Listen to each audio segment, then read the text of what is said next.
Get your bobs out now. No. Lito Jade. Welcome to Buried, everyone. Yeah, leave him there.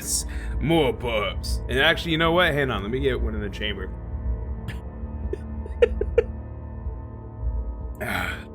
It'll come out when it feels like.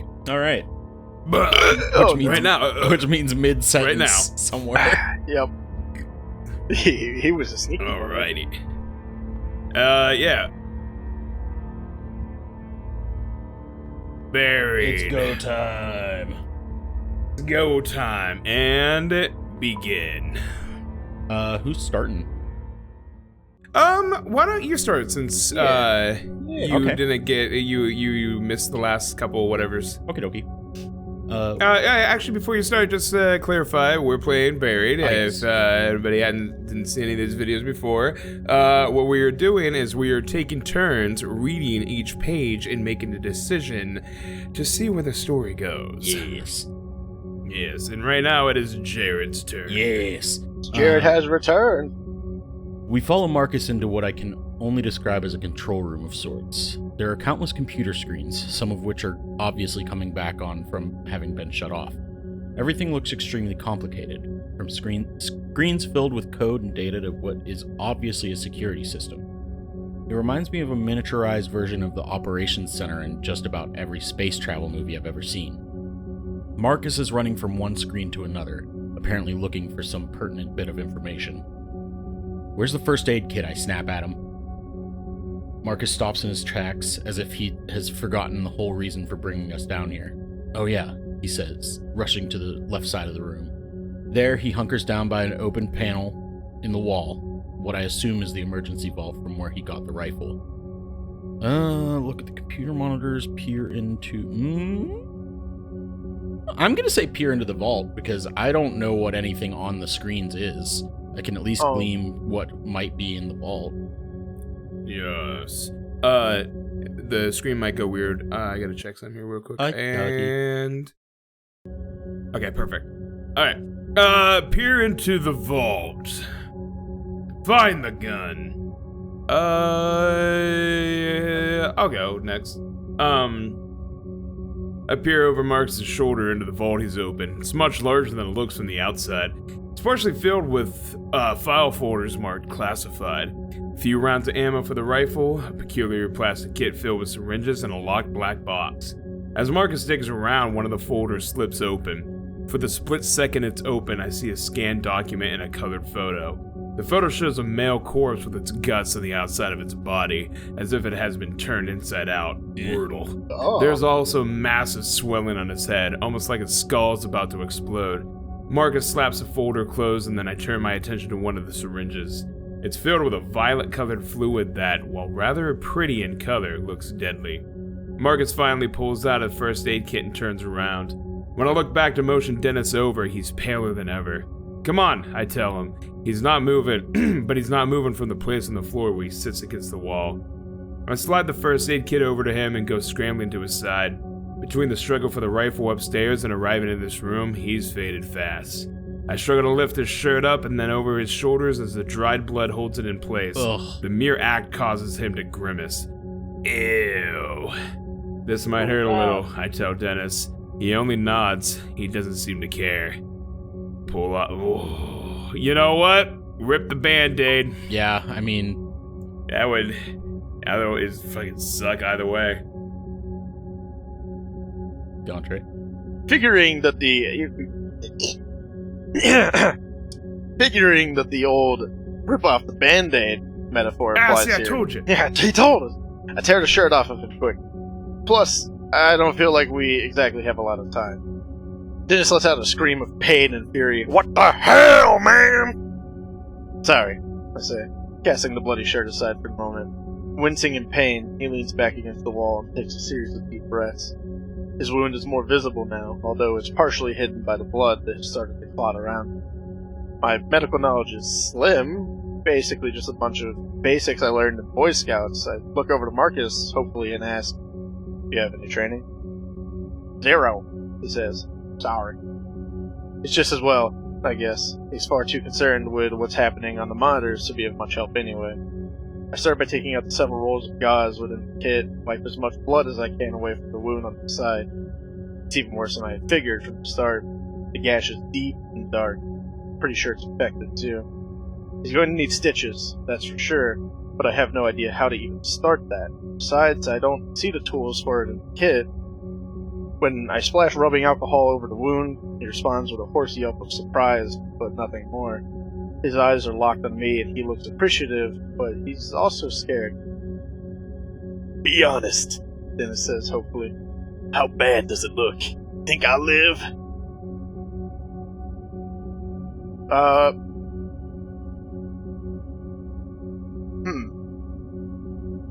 Yeah, this is Yeah, I mean... Like, it looks bad, you could be honest, but also, like... Yeah, like, you're really gonna look at a man and be like, you're gonna die. Yeah, I was just saying, I'd tell him you'll be fine, no problem. Like, it may look bad, but, like, he's gonna pull through, or else I'm gonna, kill him, so... Those are his choices. Right. What the hell? Oh, what? I didn't know I could do that. Anyway. I love that. Now you know. Yeah. Good to know, he says, because I sure don't feel like that. You've been through hell, I say. I think it feels worse than it actually looks. Thanks, that's a relief. I won't lie, you're going to have a scar, I say, trying to be funny. Yeah, no shit. He chuckles a bit, but there's no humor in it. He rests his head against the wall and closes his eyes as I finish up. I place one layer of gauze against the wound and bind it with medical tape. I then reinforce it with a second layer. I know it's meager, but it's all I can do. Thanks, Roger, he says, actually managing to force out a smile. Feel a lot better. I think I'll be fine. I'm not so sure about that. But I'm glad I was able to sure about that? You sure about that? I didn't do fucking shit! I'm glad I was able to encourage him. I look back at DeMarcus and he's looking back at us, deep in thought. Are these first aid kits all you have in this facility? I ask him. If there's something better I don't know about it, he says. I notice then that his defensive posture is no longer there. Something is different now, just a slight change to his demeanor. He's seen something on those monitors that has him frightened, more than he already was before. What is it? I asked. What's wrong? His eyes travel around the room and it's obvious that he's trying to decide whether or not to tell me the truth.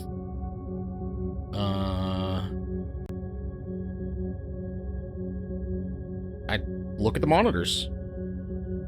Yeah, I'd do the same, because, like, if he's not going to tell us, like, we can just go look at ourselves. Yeah.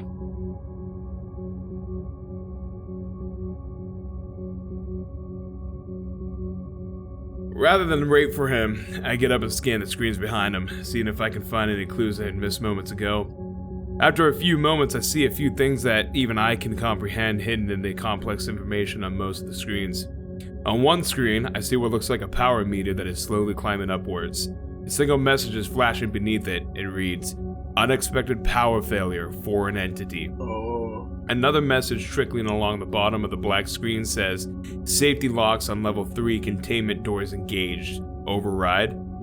I see still scenes on a few other screens that I assume are security cameras showing hallways and passages from elsewhere in the facility. One of them shows the first level hallway we were on just a few minutes ago. Another shows a hallway I don't recognize. The floor is covered in blood. From just off the screen, I see what I think might be a human body, but it's bent in an impossible way. It looks like the body's legs and torso have somehow been merged or melted into the floor. So when it says foreign entity, does that mean like an alien thing? I mean, I'm assuming they were containing something here, and that's yeah, what's or got just now. a horrific, like, eldritch monster. Yeah, oh yeah, it could be like they have like a portal to another dimension and shit came out Right. or something, yeah. Some fucking mist shit. I like to think that other hallway, like filled with blood, that's the other pathway we could have took, like the lit up one.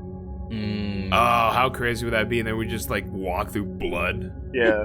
We'll have to find Name out. of my next right? album. Yeah. Walking blood. Yeah. Yeah. Walking through blood. Alright, sorry. Raining blood what's wrong with the starts. systems? What happened to that person? I want to know what happened to that dude. Yeah. You got freaking pretzel. Yeah, fucking... Listen, Macho Man, would you have to bend him that way? Oh yeah, brother! He was talking smack about the Macho Man Slim Jims! Okay. I turned him into a, Bro, I just realized I don't know any, like, pretzel brands. Yeah, I snapped him into a Snyder's, brother! There are plenty, but nobody likes pretzels. So. Snyder, yeah. No, Snyder's is the best pretzels. Snyder's, oh yeah, extra salty. Oh yeah! Okay. I have no idea. I didn't see it. He says, whatever happened to that guy must have happened in the last minute or so. What the hell? Why'd you say it like the fucking wreck? I don't know where I'm going. Yeah. I don't know where I've been. And that's okay, partner. Yeah. Oh yeah, by the way, yeah, Jared, we didn't give you the most important context. I dubbed this other schmuck, I forgot his name already. He's a redneck. Okay. Okay. I can work with that. What the hell? I ask. There's something still happening? Are we still in danger? He turns away, clearly fearing he has already said too much. And as bad as that is, there's a scene on another monitor that makes my blood go cold and my fear spike the levels somewhere near terror. The scene is very familiar. It's the logging site. The equipment is unmistakably mine. I can even see my truck. Something like fury starts to rise up in my guts, momentarily pushing aside the fear. For a moment, I consider just tearing into him. A few punches and a shove against the wall. Nothing more. I want answers, and I want them now. But I'm not sure which would provide more answers. Asking calmly or kicking his ass. Oh, dude, I get to pick to kick his ass again? We just talked about this. Oh, no!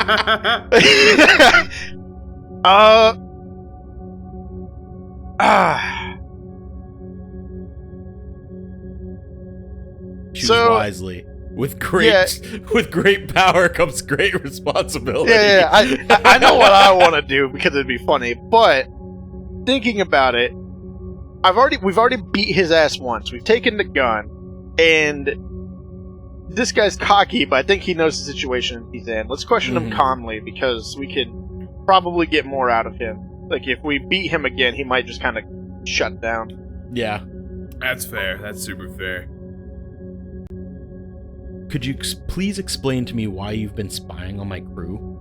My anger is prodding at me and I have to hold it back again. It's near the surface, demanding a release. It was part of my job, mine and a few others. Your crew has been watched ever since you set up your equipment. Why? Because you're working with heavy equipment, some of which digs into the ground less than a mile from a secret government facility. I had no idea of that, I say. How could I have known? Marcus gives me that same crooked, trembling smile that is beginning to creep me out. Because those things would draw attention to this place, he says. You have no idea how secretive this facility is. Besides, I know that the higher-ups looked into it. Your site isn't on government land. It's shy by about 300 yards. Every piece of your equipment is on private property. Timber tract you purchased from Mr. Gladstone 2 months ago. So even if we wanted to intervene and keep your crew away, we couldn't have without stirring up a fuss. The fact that someone with such a low-level clearance knows this much about my logging crew is unnerving. If you've been watching us, why didn't you recognize us when we met in the hallway? I ask. He shakes his head and exhales, like it's obvious. Cameras have a bird's eye view. I can't see faces, we just track bodies and names.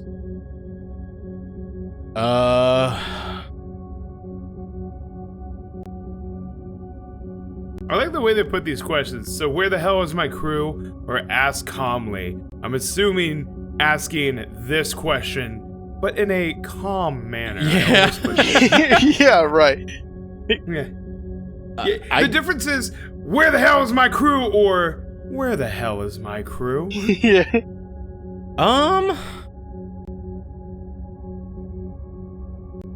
Let's keep calm. Let's ask calmly. No. So, since you have all this surveillance, do you know where the rest of my crew is? I do my best to keep my voice level, even though my impulse is to shout. Well, Marcus says, all of you were on the site as usual before the incident. It had a few hours since I had checked, though. They might have come near the facility, or maybe not, I don't know. He says this casually like it's not important. Well, are they inside the facility? You have cameras everywhere, right? Do you see them? Marcus shakes his head. I've been looking all over the damn place and I haven't seen your crew. They ain't here. But, he adds, the lower levels don't have any cameras. Classified. I'm not sure how they would have gotten there, but it's a possibility. I'm still shocked that we were being watched. Do they know everything about us? I'm telling you, the depths of influence in this facility goes deep.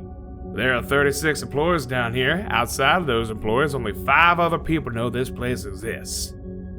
Yeah, I think we should just stay calm. Keep that boat going. What do all these people do here? I ask, keeping my voice level.